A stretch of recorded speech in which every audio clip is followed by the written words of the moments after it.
ફરી એકવાર ગાંધીના ગુજરાતમાં દારૂ ઝડપાઈ ગયો છે।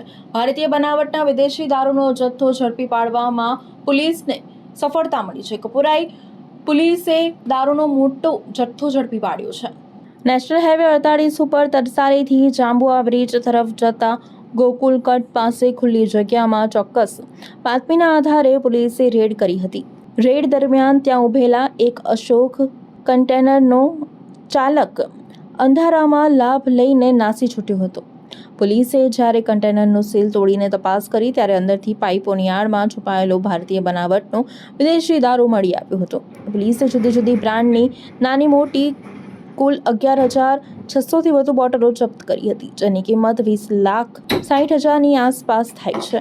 આ કાર્યક્રમમાં પોલીસે 20.60 લાખથી વધુનો મુદ્દામાલ કબજે કર્યો છે। 10 લાખની કિંમતનું કન્ટેનર પણ મળી આવ્યું છે। કુલ 30 લાખથી વધુનો મુદ્દામાલ ઝડપી પાડી આગળની કાયદેસરની કાર્યવાહી કરી છે।